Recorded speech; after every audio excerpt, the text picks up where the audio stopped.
God, not on him. A man of greed wants you to depend on him so he can extract money from you. A lot of so-called prophets today charge people money for ministry. The more you pay, the more they pray. Today, many churches and prayer camps charge money for what they call consultation. If you give $50, you get a prayer. If you give $100, they will lay hands on you and anoint you. If you give $500, they'll fast for you. And if you give $1,000, they will prophesy and see a vision for you. Nonsense! Anybody who charges you for prayer or ministry is in error. Mark my words. A day of judgment is coming on the false prophets and the fake pastors in this land. They tell you, buy this anointing oil, buy this holy water, buy this prayer cloth.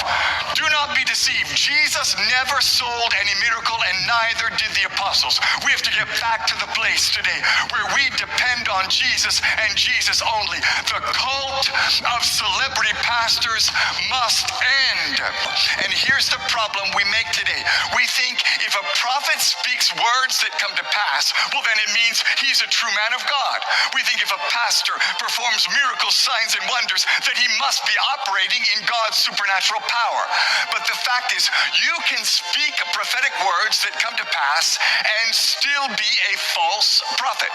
You can perform miracles, signs, and wonders and still not operate in God's power.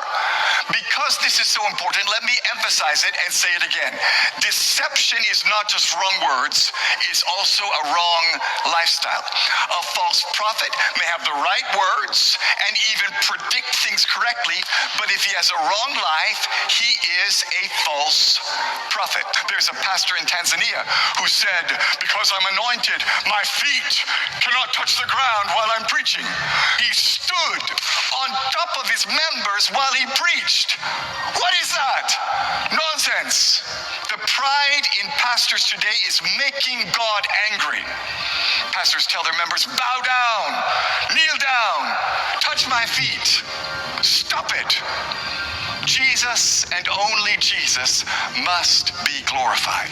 A few years ago, Pastor Rabalago of the Mount Zion General Assembly in South Africa was spraying Doom, super multi-insect killer, in people's faces to cure their sickness. Pastor Light Monyeki of the Grace Living Hope Ministries commanded his congregants to drink rat poison as a demonstration of the power of faith. They died shortly after visiting his deliverance service. Ask yourself, where is that in the Bible?